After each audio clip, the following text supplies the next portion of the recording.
Hello दोस्तों, इस video में हम अब यूपीपीएससी आरओ की जो हम इम्पोर्टेंट फैक्ट्स हैं और जो आपके लिए कॉन्सेप्ट्स ज़रूरी हैं आपके एग्जाम के लिए, तो उसको हम देख रहे हैं। और यहाँ पर ये देखेंगे कि कौन कौन से टॉपिक महत्वपूर्ण, ये भी हम देखते हैं। तो उसी सीरीज़ का ये अगला वीडियो होने वाला है। पिछली वीडियो में हमने तुगलक वंश को कवर कर लिया था और दिल्ली सल्तनत चल रहा था। तो इस वीडियो में हम सैयद वंश के बारे में देखेंगे, कौन कौन सी चीज़ें हैं जो आपको पढ़नी है और जिन पर चीज़ों पर ध्यान देना है। तो सबसे पहले देखिए, पिछली वीडियो में भी मैं आपको बता चुका हूँ कि सल्तनत काल के जितने भी शासन रहे हैं, तो उनकी जो क्रोनोलॉजी पहले आपको ध्यान देनी है। उसके बाद जैसे क्या कहते हैं, आपको गुलाम वंश था, उनके क्रोनोलॉजी ध्यान दीजिएगा।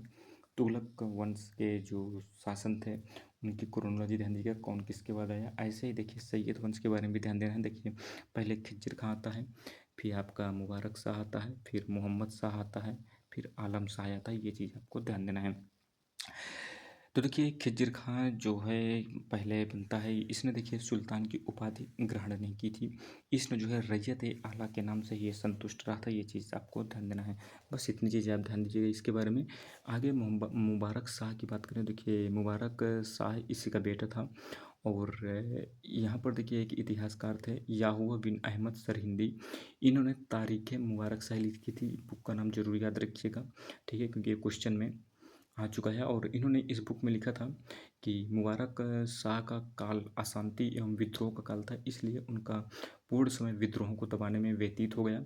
यमुना के तट पर उसने मुबारकबाद नामक एक नगर भी है जो कि बसाया था, जिसकी जो जामा मस्जिद थी वो काफ़ी ज़्यादा सुंदर थी। आगे बात करें मोहम्मद शाह की, तो देखिए लाहौर और मुल्तान के जो शासक थे बहलोल खान लोदी, बहलोल खान लोदी जो थे, इन्होंने सुल्तान की सहायता की और सुल्तान ने उन्हें जो है खाने खाना की उपाधि दी और साथ ही उसे अपना पुत्र कहकर भी उन्हें पुकारा। और सुल्तान की स्थिति उस समय काफ़ी ज़्यादा दुर्बल हो गई थी, यहाँ तक कि दिल्ली से 20 कोस की परिधि में भी आमिर लोग जो थे उसके विरोधी हो गए थे।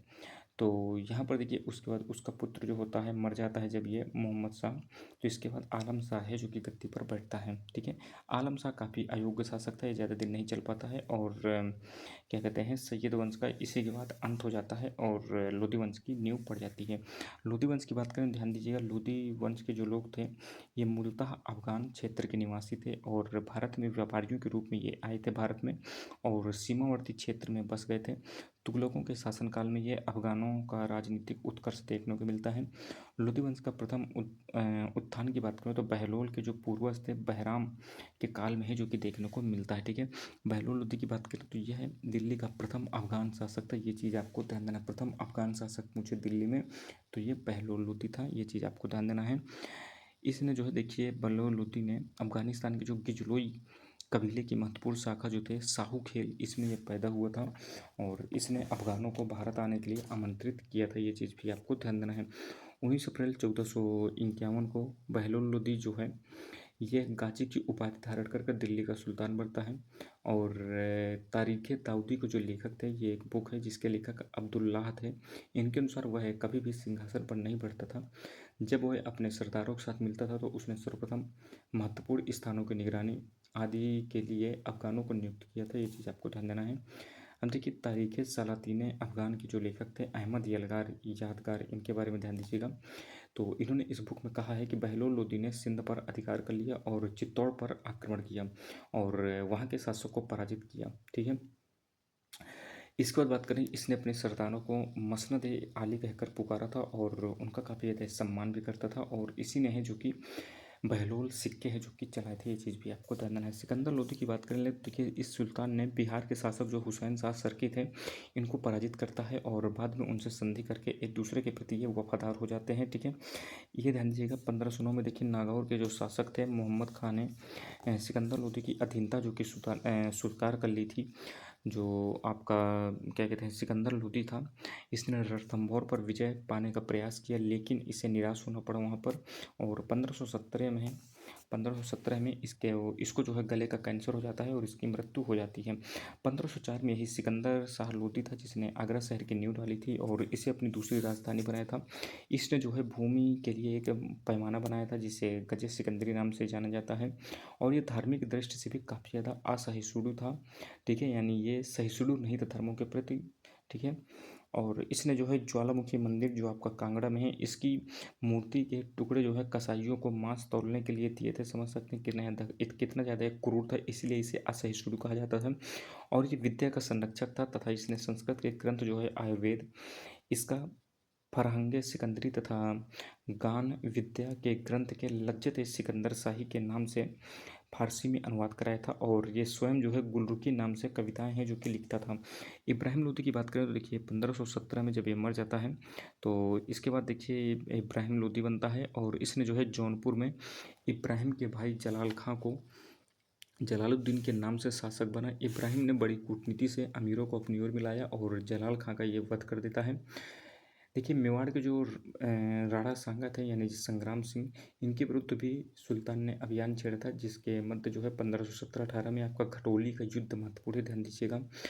इसमें जो है ये पराजित इन्हें नहीं कर पाता है और राणा सांगा ने यहाँ पर चंदेरी पर अधिकार कर लेता है। दौलत खां जो लोधी था, जो पंजाब का सूबेदार था, और सुल्तान के चाचा आलम खां जो कि बहलोल का पुत्र था, इन्होंने काबुल के शासक जो बाबर थे इनको इब्राहिम के विरुद्ध आक्रमण करने के लिए निमंत्रण देते हैं। और यहीं से है जो कि नींव पड़ जाती है आपके दिल्ली में मुगल काल की, यहाँ पर देखेंगे नींव पड़ेगी।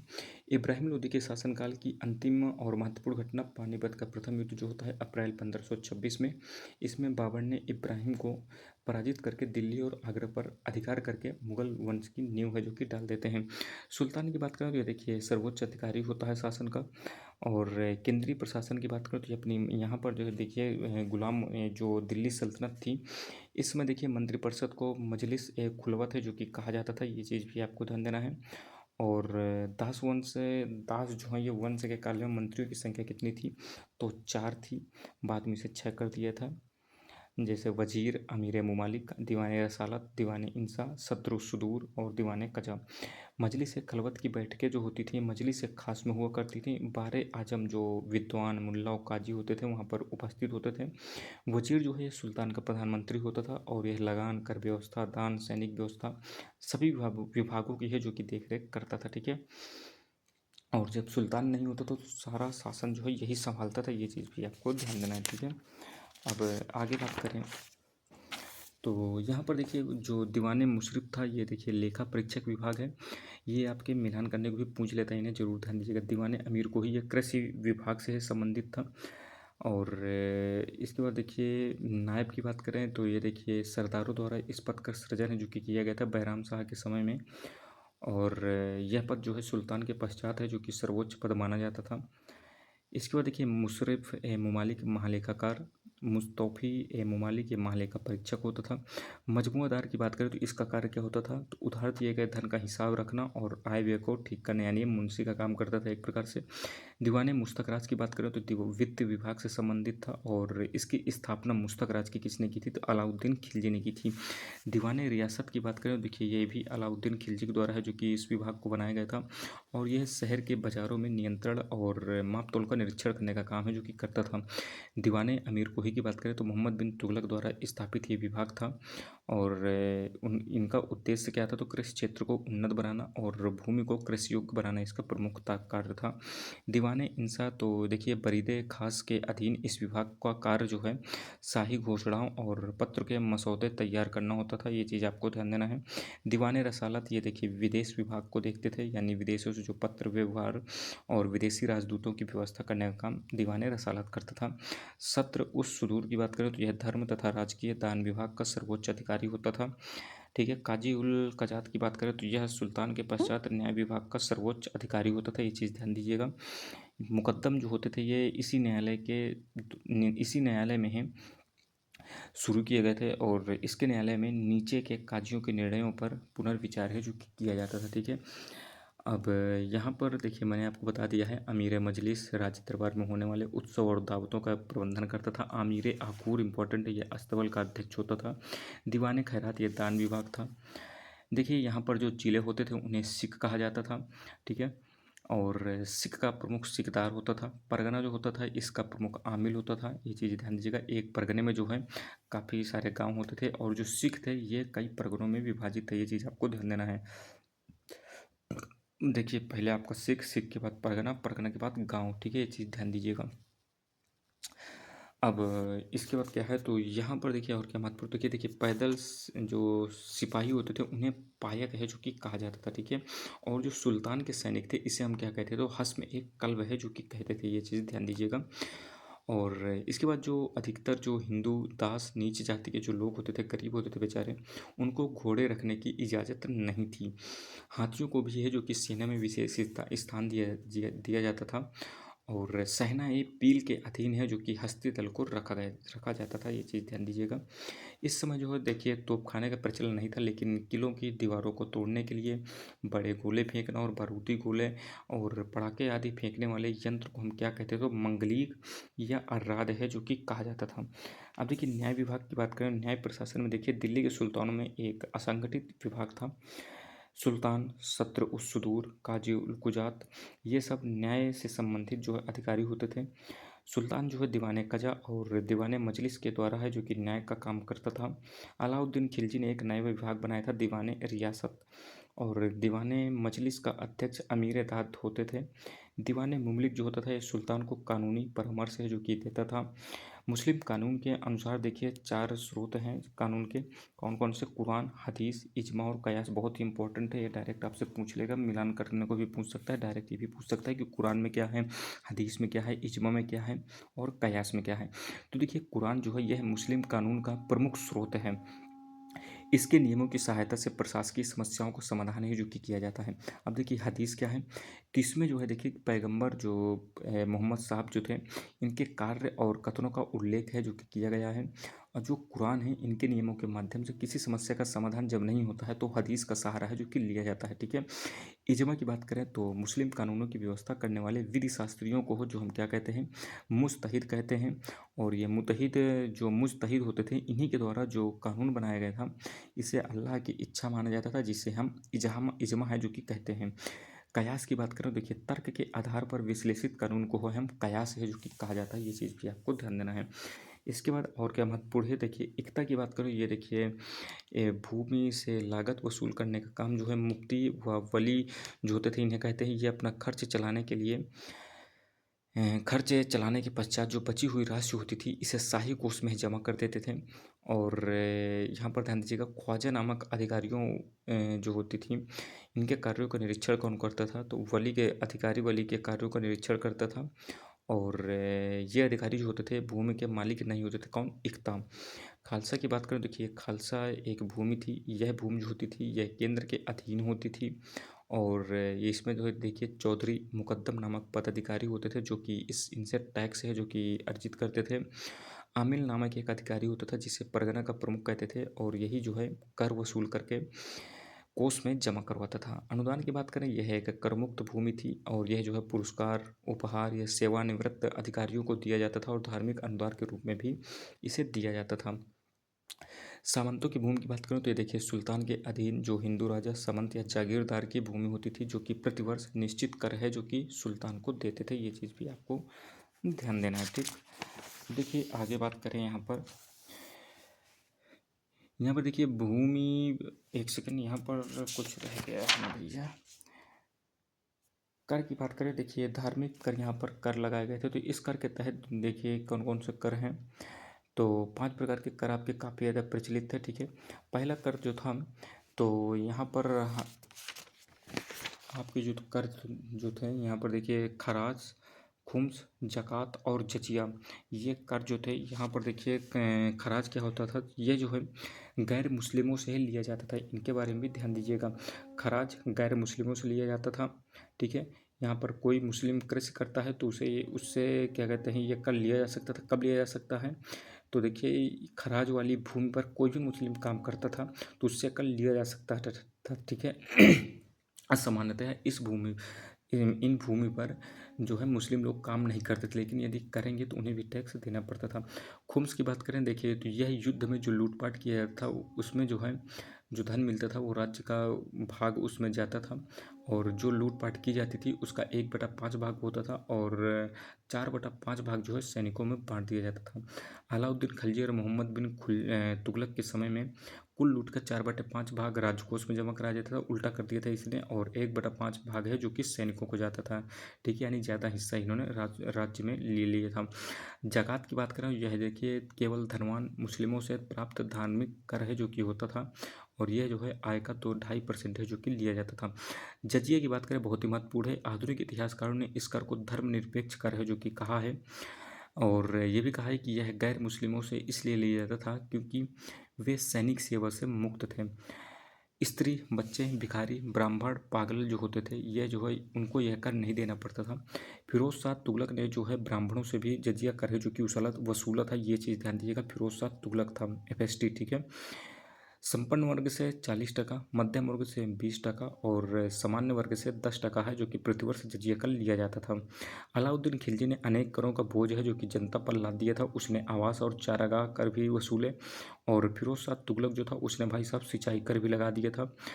यहाँ पर यह ध्यान देने वाली बात है कि फिरोज शाह तुगलक ने अलाउद्दीन खिलजी के समय जो लागू 24 अतिरिक्त कर थे उन्हें समाप्त कर दिया था। अब देखिए लगान व्यवस्था की बात करूँ, देखिए यहाँ पर लगान के लिए कई विधियां जो कि प्रचलित थी। एक तो बटाई थी, आप वर्तमान में भी देखते होते हैं खेतों को बटाई में दे दिया जाता है। तो यहाँ पर देखिए बटाई भी कई प्रकार की थी, खेत बटाई, लंक बटाई और रास बटाई। खेत बटाई क्या होता था कि फसल बोने के तुरंत बाद ही है जो कि खेत को बांट दिया जाता था। लंक बटाई क्या होता था कि देखिए जो फसल होती थी उसके कटने से पहले ही है जो कि कृषक और सरकार के बीच बंटवारा कर दिया जाता था। रास बटाई क्या होता था, जब अनाज हो जाता था तो उसके बाद उसमें भूसा अलग करके जो अनाज होता था उसको जो है सरकार और आदमी के बीच उसको बांट दिया जाता था, इसे रास बटाई कहा जाता था। अब देखिए बटाई और हासिल प्रणाली सल्तनत के अंतर्गत जो है, यहाँ पर देखिए मुक्ताई, मसाहत, ये इंपॉर्टेंट शब्द, इनको भी ध्यान दीजिएगा। तो मुक्ताई क्या है, तो सल्तनत काल में लगान निर्धारित करने की जो मिश्रित प्रणाली थी इसे हम क्या कहते थे, मुक्ताई कहते थे। मसाहत क्या है, तो यह जो है कर निर्धारण का एक अन्य तरीका था। इसके अनुसार भूमि की नाप जोख करने के पश्चात उसके क्षेत्रफल के आधार पर है जो कि लगान निर्धारित किया गया था। और ये स्टार्ट किसने किया था, तो अलाउद्दीन खिलजी ने जो कि इसे स्टार्ट किया था। अब देखिए इंपॉर्टेंट तथ्य हम यहाँ पर थोड़ा देख लें, तो सिकंदर लोदी था जिसने मुहर्रम और ताजिया निकालने को लेकर बैन कर दिया था, इन्हें नहीं निकालने को कहा था।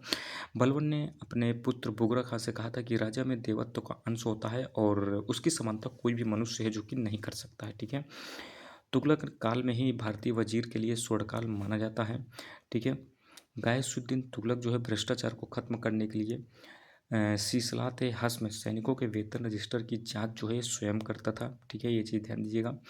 बलबन ने अपने प्रांतों में गवर्नर को नियुक्त किया था जिसे हम ख्वाजा है जो कि कहते हैं। ठीक है, सल्तनत कालीन साहित्य की बात करें, देखिए चचनामा ध्यान दीजिएगा, इस ग्रंथ में अरबों द्वारा सिंध विजय का वर्णन है जो कि मिलता है, और इसके लेखक जो थे वो कौन थे, अली अहमद थे, और इसे अरबी में ही जो कि लिखा गया था। ये रचनाएं ध्यान दीजिएगा, ये मिलान करने को आपसे क्वेश्चन पूछा जा सकता है।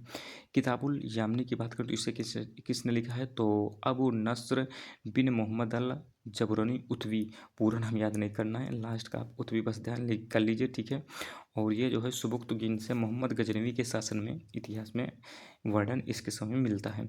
जैनुल अखबार की बात करें तो देखिए अबू सईद द्वारा रचित है ये। ठीक है, और ये महमूद गजनवी के समय में है, ये चीज़ भी आपको ध्यान देना है। इसकी बात करें किताबुल हिंद जो है महमूद गजनवी के साथ आया, जो अलबरूनी था इसने लिखा था और अरबी भाषा में लिखा था। ठीक है, और इसमें जो है 11वीं शताब्दी के भारत के राजनीतिक और सामाजिक दशा का वर्णन है जो कि मिलता है। तबकाते नासरी की बात करें तो मिन्हात उस सुराज के द्वारा लिखी गई थी। तारीख़ फिरोज शाही की बात करें तो ये जो है जियाउद्दीन बर्नी के द्वारा लिखी गई थी, और इसमें जो है बलबन के राज्याभिषेक से लेकर फिरोज शाह तुगलक के शासन के बारे में जानकारी है जो कि मिलती है। फुतूह उल सलातिन, जितने बुक मैं आपको बता रहा हूँ भाई साहब बहुत ही महत्वपूर्ण है, आप प्रीवियस ईयर क्वेश्चन उठा के देख लेंगे, सही मिलान को आपसे पूछे जाते हैं। फुतूह उस सलातिन की बात करें तो देखिए ख्वाजा इसामी द्वारा रचित इस ग्रंथ में गजनवी वंश से लेकर मोहम्मद बिन तुगलक के समय में काव्यात्मक इतिहास है जो कि जानकारी मिलती है। ठीक है, तारीख़ी फिरोज शाही की बात करें तो इसके रचयिता शम्स ए सिराज अफीक थे। ठीक है, और ये फिरोज शाह तुगलक के समय में है जो कि लिखा गया था। अब देखिए अमीर खुसरो की जो महत्वपूर्ण किताबें इन्हें ध्यान दीजिएगा, खजाइन उल फुतूह, किरान उल सादिन, मिफाहात उल सादिन, और नूह सिपहलर भी इम्पोर्टेंट है। और नूह सिपहलर में देखिए इसमें जो है कुतुबुद्दीन मुबारक शाह के समय की स्थिति का वर्णन किया गया है। तुगलकनामा की बात करें तो अमीर खुसरो की यह अंतिम कृति थी, और इसमें जो है खुसरो शाह के द्वारा जो खुसरो शाह के विरुद्ध जो गयासुद्दीन तुगलक की विजय का उल्लेख है, जो कि जानकारी मिलती है। इसके अलावा देखिए अमीर खुसरो ने जो है लैला मजनू, सीरी फरहाद, देवल रानी व खिज्र खान, आईने सिकंदरी और हस्त बहिस्त जो एक प्रेम कथा थी, और तारीख़ दिल्ली, ये सब चीज़ें लिखी थी। फतूहात फिरोज शाही की बात करें तो ये फिरोज शाह तुगलक की आत्मकथा है, ठीक है। इसके बाद क्या इम्पोर्टेंट है तो यहाँ पर देखिए अमीर खुसरो के एजाज खुसरवी आपको ध्यान देना है। हजरतनामा जियाउद्दीन बर्नी, शरफ मोहम्मद के द्वारा फवायद ए फिरोज शाही, फरहंग सिकंदरी किसने लिखी है? सिकंदर लोदी, और सिकंदर लोदी के द्वारा लज्जत सिकंदरी भी लिखी गई है। रहला इब्न बतूता की है। जफरनामा मौलाना यजदी की है, ध्यान दीजिएगा। तारीख़ मुबारक से बहुत इंपॉर्टेंट है। याहत बिन अहम सरहिंदी बहुत ही महत्वपूर्ण है। इसमें जो है तुगलक वंश के बाद जो सैयद वंश के विषय में है जो कि जानकारी मिलती है, ठीक है। और सैयद वंश के इतिहास को जानने का यह एकमात्र साधन भी था, ये चीज़ भी आपको ध्यान देना है, ठीक। इसको देखिए सदका, ये एक धार्मिक कथा, ये बस आपको ध्यान देना है इसमें, ठीक। इसको देखिए धार्मिक अवस्था की बात कर लेते हैं तो यहाँ पर देखिए शैवों के अनेक संप्रदाय हैं, ये ध्यान दीजिए। शैव के संप्रदाय बहुत ही महत्वपूर्ण हैं। देखिए कौन कौन से संप्रदाय हैं? पाशुपत, कापलिक, वीर शैव, शिव सिद्धांत और लिंगायत, ये सब शैव संप्रदाय से संबंधित है। क्वेश्चन आता है इनमें से कौन सा जो कि शैव संप्रदाय से संबंधित नहीं है, तो इन्हें ध्यान दीजिएगा, ठीक है। इसके बाद बात करें, धीरे धीरे यह मत जो था पूरे भारत में फैलता है, और उन्होंने जो है वाम मार्ग का सिद्धांत है जो कि चलाया था, ठीक है। ये चीज़ आपको ध्यान देना है। और इन लोगों ने जो है भक्ति पर जोर दिया था, और वैष्णव आचार्यों ने जो है इनका समर्थन भी है जो कि किया था। अब देखिए वैष्णव संप्रदाय के भी देखिए 4 संप्रदाय हैं, 4 मुख्य, ठीक है। वैष्णव धर्म को मानने वाले, तो इन्हें भी ध्यान दीजिएगा। श्री संप्रदाय, ब्रह्म संप्रदाय, रुद्र संप्रदाय और सनकादि संप्रदाय, इनके भी ध्यान दीजिए, क्योंकि यहाँ पर पूछ लेगा वैष्णव धर्म से संबंधित नहीं तो 3 आपको वैष्णव धर्म से दे देगा, 1 दे देगा पाशुपत संप्रदाय, तो पूछेगा कौन सा है जो कि कृष्ण क्या कहते हैं वैष्णव संप्रदाय से संबंधित नहीं, तो आपको पाशुपत संप्रदाय वहाँ पर सही आंसर हो जाएगा, तो इनको ध्यान दीजिएगा। अब देखिए रामानुज जो गुरु ब्रह्मा और माधवाचार्य, विष्णु स्वामी, वल्लभाचार्य, निम्बार्काचार्य जी तो है, ये सब जो है वैष्णव मत से संबंधित हैं और इन्हीं का प्रचार किया था। अब देखिए सल्तनत कालीन शब्दावली देखें तो इतलाक क्या है, तो सुल्तान के कर्मचारियों को दी जाने वाली भूमि थी। इसके बाद देखिए इदरार क्या था, तो विद्वानों एवं संतों आदि को दी जाने वाली आर्थिक सहायता। कुफ्र क्या है, तो अल्लाह व कुरान में विश्वास न रखने वाले व्यक्ति को कुफ्र है जो कि कहा जाता था। खानकाह क्या था, तो सूफी संतों के कामकाज तथा आध्यात्मिक चिंतन का केंद्र था। खालसा भूमि क्या होती थी, तो यह सुल्तान के अधीन भूमि थी जिसकी आय जो है सीधा राजकोष में है जो की जाती थी, ठीक है। सिर खिरका क्या था, तो खिरका जो होता था ये शेखों द्वारा पहने जाने वाला ऊपरी वस्त्र है जो कि होता था। तजकीर धर्मोपदेश होता था।